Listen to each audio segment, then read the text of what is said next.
Hello again. Welcome to another Random Man review. Um, it's possibly the first one I've done this year. So, happy, slightly used, like new year. Um, Hope you all had a good one. Yeah. Other things like that. So, there. Yeah, itchy nose. So good. It's fine. Sorted. Yeah. So, Hateful Eight. Yeah, I'm most people kind of know that I'm not the biggest Tarantino fan. Gotta be said, I've even when I was a kid watching Reservoir Dogs and Pulp Fiction, it's kind of they're not bad films, but people are sort of telling you that he's the greatest director that's ever lived, and you're watching his films like, really? He's just always been a bit overrated for me. Having said that, though, I do really like Django Unchained, and because of the setting of Hateful Eight, I was expecting a similar-ish kind of feel to it. Maybe not a similar film, but just something that felt like Django, and it feels a lot more like Reservoir Dogs. There's this kind of who can you trust? Who can't you trust? Yeah. Sort of like John Carpenter's The Thing.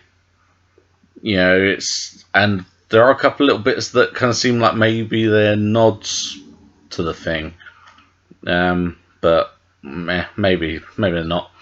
Maybe it's just standard in snow practice. I don't know, but yeah, um, but yeah, it's got that kind of or like the original Alien, kind of you know um, group of people isolated, and you know not everyone is what they like not everyone is potentially like what they seem, and they could be kind of they could be danger, they could be who they actually say they are. You don't know who you can and can't trust, and and then for the overly paranoid of us, you end up kind of thinking, right, well, everyone's gonna like kill everyone else because you know you can't trust any of them, even the so-called good guys. You can't trust them.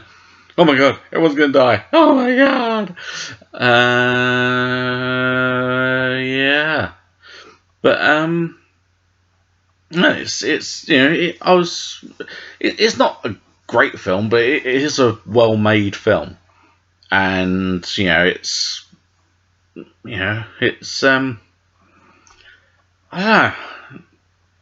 Trying to think of the best way to kind of describe it and review it without giving anything away, because it's one of those films where the wrong word can kind of give away fairly major spoilers and stuff. Yeah, bit like talking to friends that haven't seen Force Awakens, and he's like, right, well, I literally can't tell you about anything in this film because it's if you go and see it, it's going to ruin it.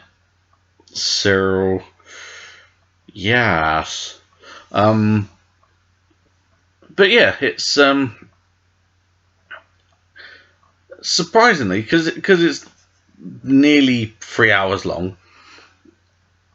I was kind of expecting it to be, oh god, 3 hours, but it doesn't really feel like 3 hours when you're watching it, which is cool, because I mean, even something like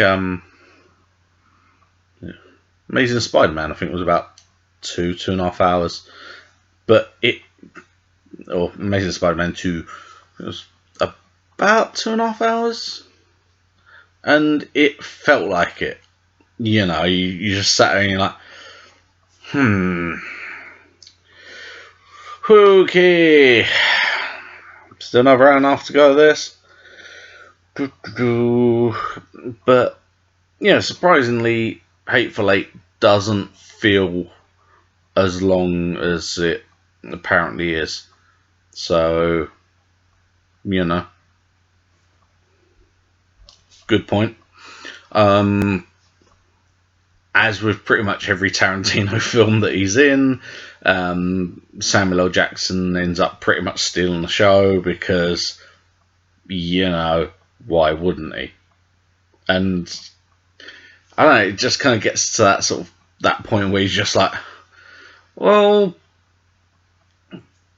do they really need any other main characters? Can you not just have him and a few minor characters and, you know, still kind of carry the story just as well? But no, for some reason, just the side of my nose, very, very itchy. Yeah. Yeah. But so yeah, do recommend it. Make sure you got a drink, because otherwise it might sort of seem a bit longer than it would normally. Yeah, it's if you have issues with blood and certain socially frowned upon insults / swear words, then you're gonna have a bad time. But if you don't like blood and gore and certain racial terms that were very popular in the 1800s or whenever this film's set, so I don't think it actually tells you at any point. It's just references to John Wilkes Booth, and so yeah, it's 1800s. But yeah, if you don't like certain N words that were used a lot around that time, then chances are you probably don't watch Tarantino films anyway, so it's not really going to matter to you. But yeah, Django Unchained crossed with a little bit of Django Unchained crossed with a lot of Reservoir Dogs, and you pretty much got the vibe of this one. Yeah, it's so yeah. Is there anything else? Anything else you need to know before you go? No, not really. Okay, but strangely, and I'm not sure if I didn't know he was in it or if I just forgot, but Channing Tatum's in it, and he's actually quite good, which gives me a bit of hope for the Gambit film, whenever that's actually going to come out, because I thought it was supposed to be out this year, and apparently they don't start filming till March. So yeah, I'm guessing if that happens at all, that's going to be at least next year. But Deadpool till then, so yeah. So Hateful Eight, go see it. I don't know if I saw some blood on my nail though, but no, it must have just been a weird shadow. Okay, yeah. So go see it. Thanks for watching. If you want to like the video or sort of say, hey, thanks, man, I'm gonna go check that out. Cheers for doing your thing with it. Then I'm always grateful to hear from you guys out there, and lady guys. But yeah. So thanks for watching. I'll see you next time, and yeah. Ta-ta.